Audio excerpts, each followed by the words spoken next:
11:07 on the Talk of Chicago, 1690 WVON.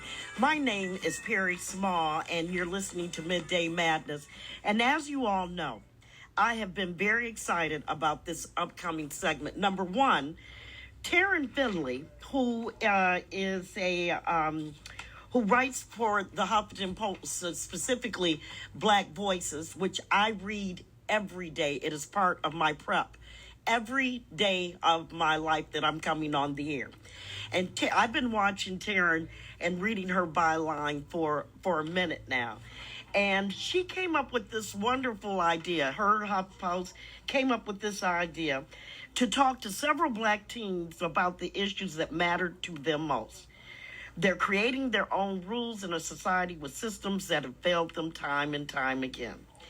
And they call this America as Told by Black Teens. I would like to begin by starting with you, Taryn. Taryn, thank you so much for joining us today. Hi, Miss Perri. Thank you so much for that warm welcome. I really appreciate it. So, Taryn, tell me how this came about. I know it's Black History Month. Tell me how you decided, because I talk to young people as much as I can.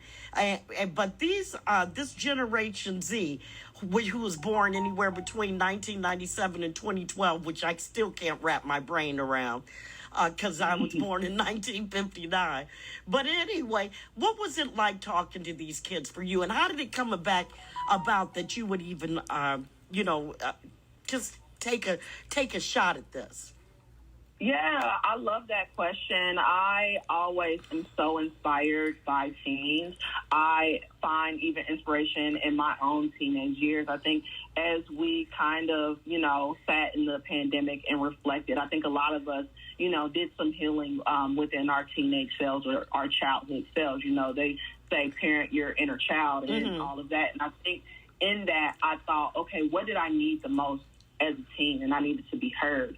And then I thought about how difficult it must be today for teens during an active pandemic, that is ever changing and just so unpredictable, how difficult it is still for Black teens to be heard, especially their stories are, often not represented, misrepresented, or drenched in these harmful stereotypical tropes when we, see their stories on the media. So it's like, hey, why not give them the mic and let them tell their own stories? So we wanted to do this. We ended up finding 13 amazing teens. They're all, so bright, so passionate about their lives and where they're going, and from all over the country. From all over the country. Yeah. Wow. Exactly.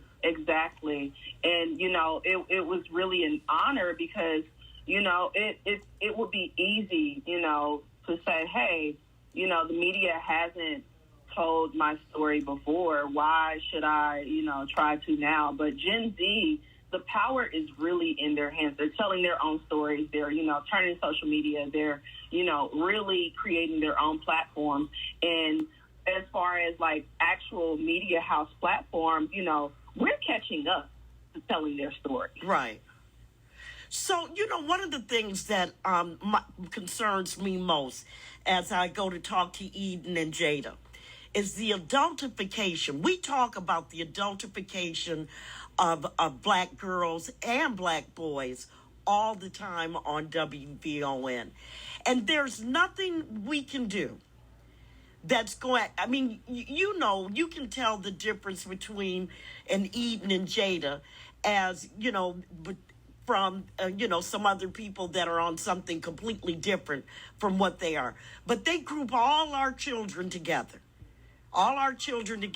So if you are a Black teenager, if you walk into Sephora, you're going to steal. It doesn't matter. When, as we know, all people steal. I'm talking about different demographics. They all steal, right? You've got stealers in everything. How do we, and I want to ask him, and I'm going to start with Jada Adams. Jada, thank you so much for joining us today. I was reading your story. You are amazing, young person. Thank you so much. Why was it important for you to have your voice heard on the Huffington Post Black Voices and for America to hear your voice? Why was it important to you? Well, first, thank you so much for having me. I just love telling my story, and I'm very passionate about what I do, and I think it was important to show other people, that it's okay to live out your dreams even as a teen. Right now I'm making music and collaborating with other girls and just showing that it's okay to have a passion at a young age and follow through with that. See, the thing is, you know why this is so amazing? And when I talk to young people, and Taryn, you can relate to this. I don't know how old Taryn is, but I grew up at a time where our parents, this is what they said: your only job is to go to school. Yeah, you can go out on the weekends. You can have a little fun. Yes, of course, you can go skiing. Yeah, you can join the bowling league. But anything that we were passionate about was not nurtured. I took ballet for a very long time, for about 18 years, and I still will not call it a passion. It was just something that I did. But you guys have an opportunity to monetize what you love and at the same time love what you do. What does that feel like? I don't know what that feels like. For me, that feels like pure joy. Like, I absolutely love being with other people who love creating, and, not just music, but any kind of art.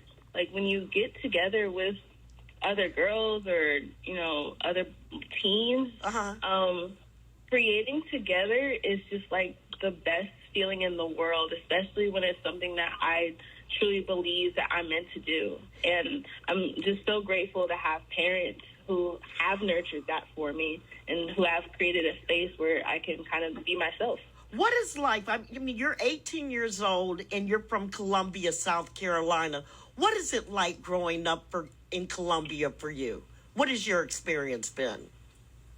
So I'm actually a Jersey girl. I grew up in North Brunswick, New Jersey, and I was there for about 12 years, and then we moved to South Carolina. So growing was up that in New traumatizing? Jersey, absolutely not. No. We moved to South Carolina to be closer with my mother's family, my mother's side of the family. So it was really nice to, grow up with my cousins. And I will say it was like a culture shock because I think, in the North it's more diverse. Right. And going to South Carolina was, the majority is Black people or white people, right, depending on the what area you're.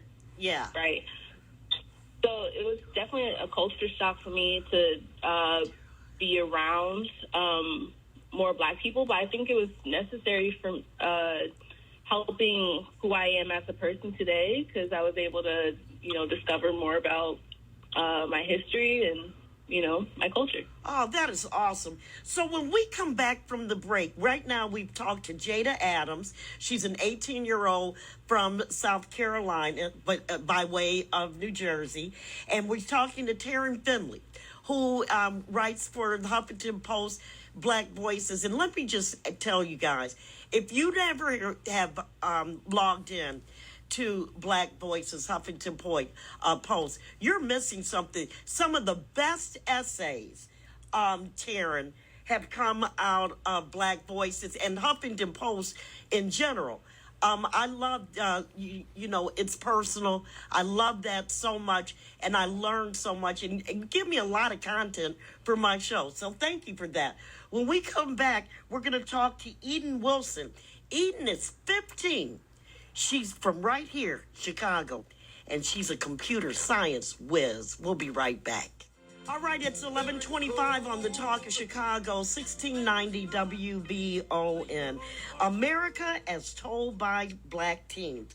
HuffPost talked to several black teens about the issues that matter to them most.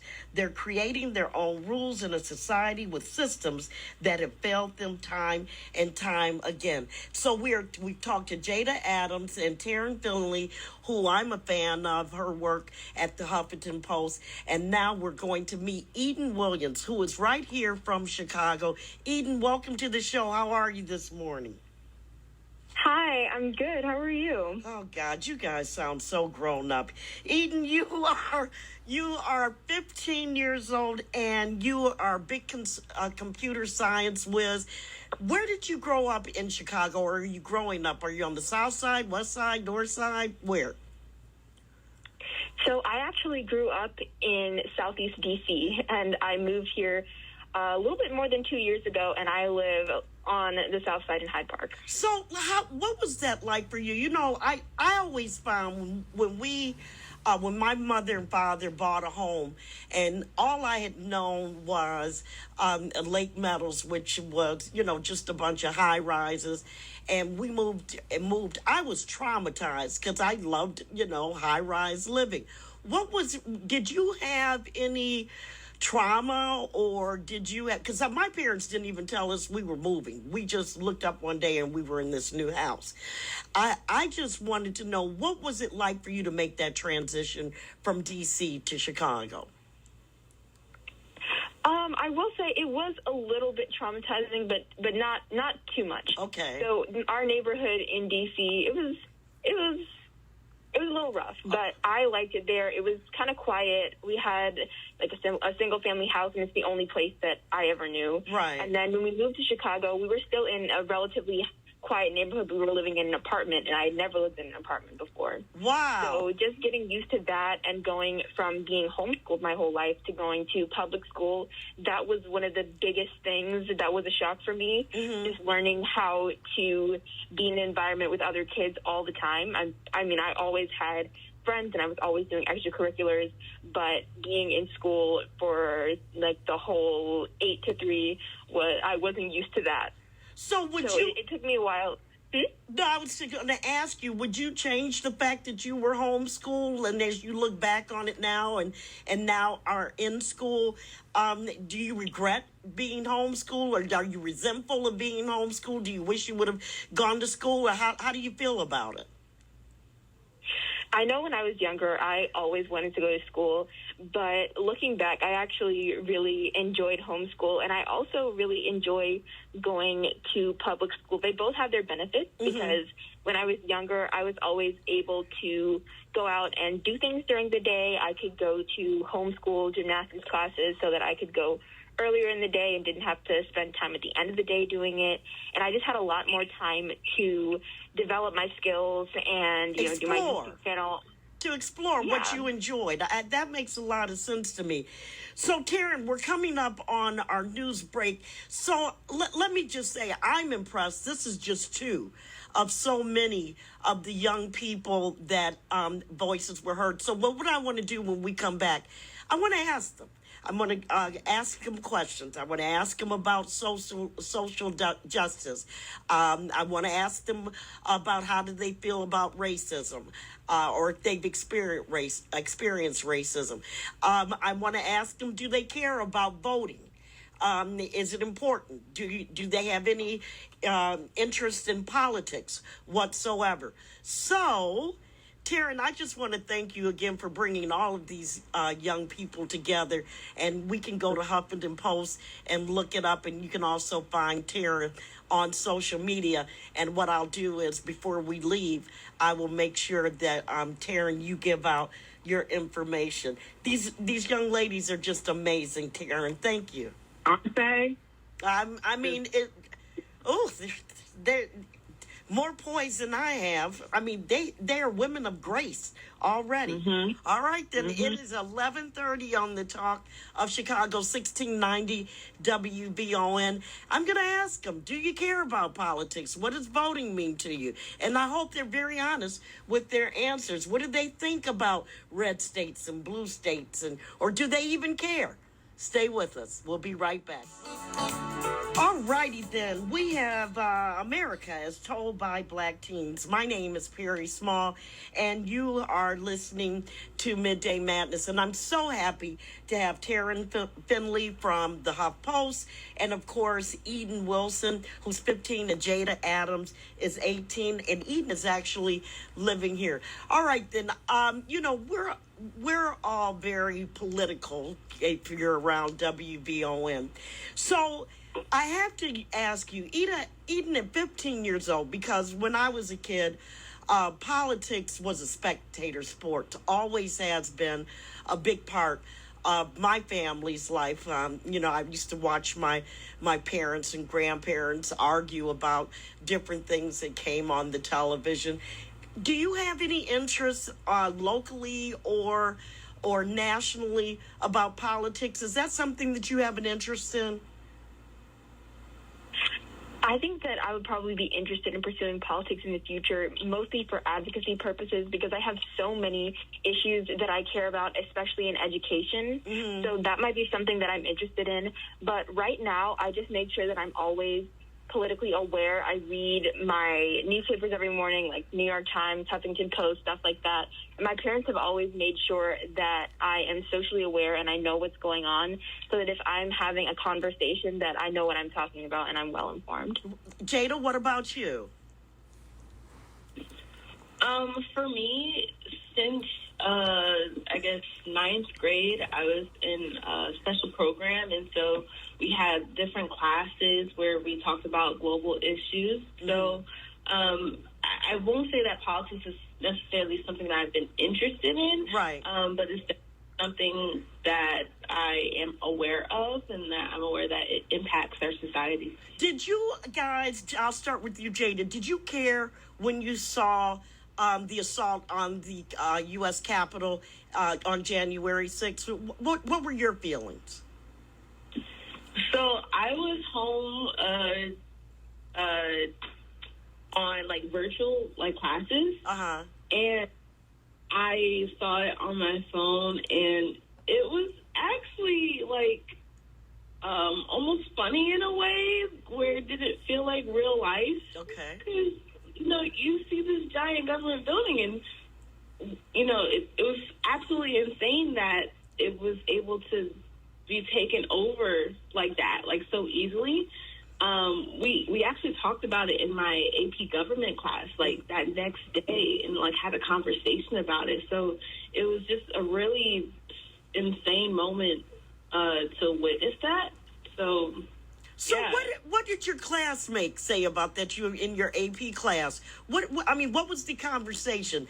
And I'm trying to get through this as quickly because I have so many different questions. But how did your peers respond to the U.S. Capitol breach?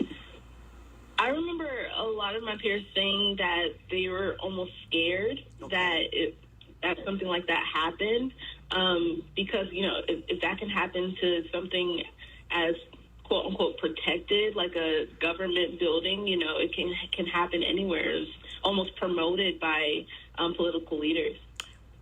Eden, you're young. You're 15 years old. Have you ever been, in your opinion, have you ever been targeted with any racist comments or something that was done to you? Have you ever experienced racism? I haven't really experienced racism on a serious level, but I have definitely felt very alone in certain spaces.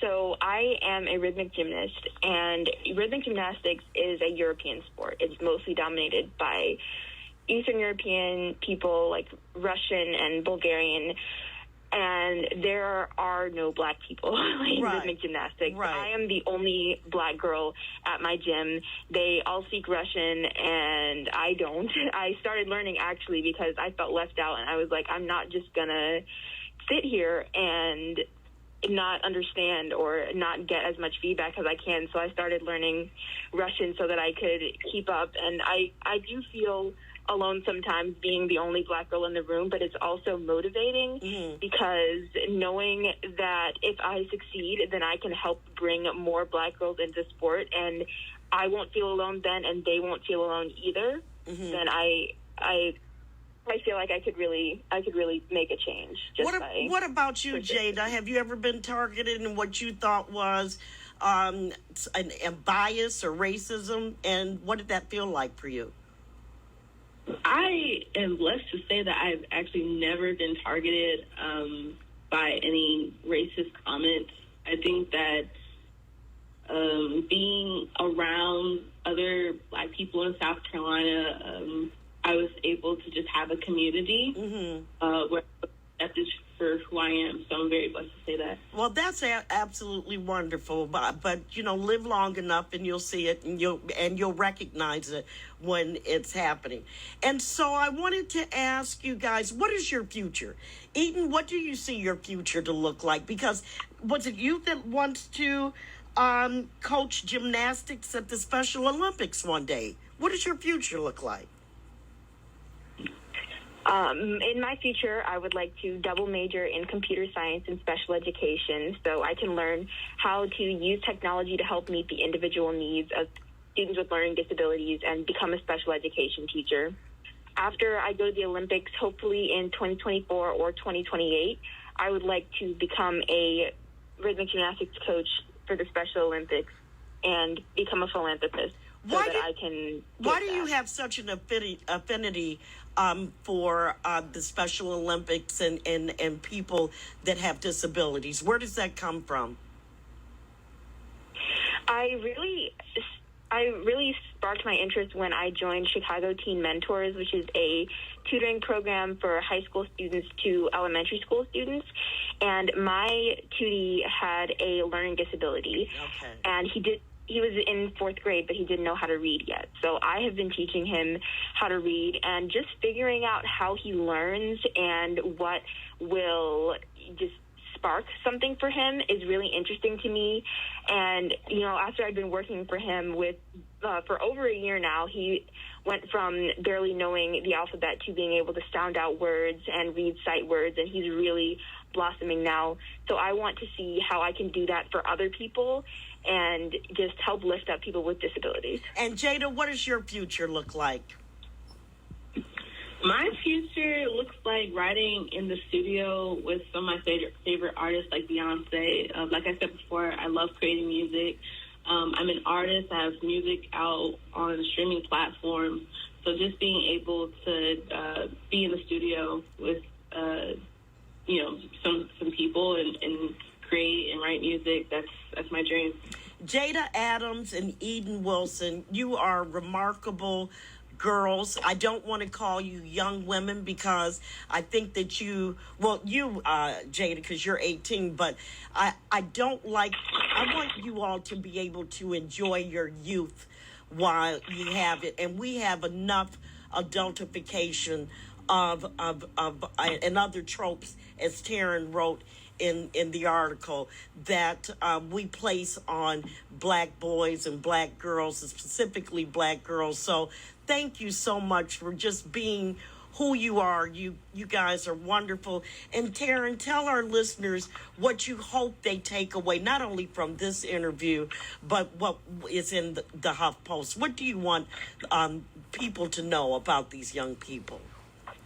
Yeah, I just want people to really listen to teens more. I don't think that we give teens, especially Generation Z, the deference that they deserve. They are full of knowledge. They are full of life. They are full of wisdom. And they are so much, the kids are going to be okay. They are going to be okay. It's us that will be lost without them. So we really just need to understand the power of working together intergenerationally and understanding the power of youth, because they have the fight, they have the passion, and they have resources that we just don't have. Taryn, you can tell your stories on WVON anytime you want.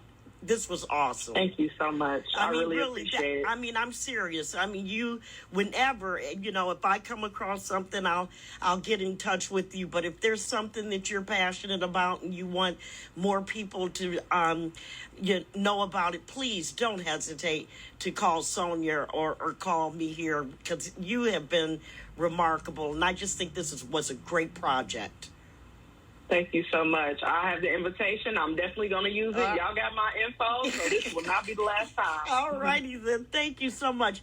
Jaden and Eden, when you go home, you tell your mother, Perri said, your mother and fathers, you tell them, Perri said, job well done. That's what they did with the both of you. Job well done. All right, it's 11:47 on the Talk in Chicago. I love that. I love that.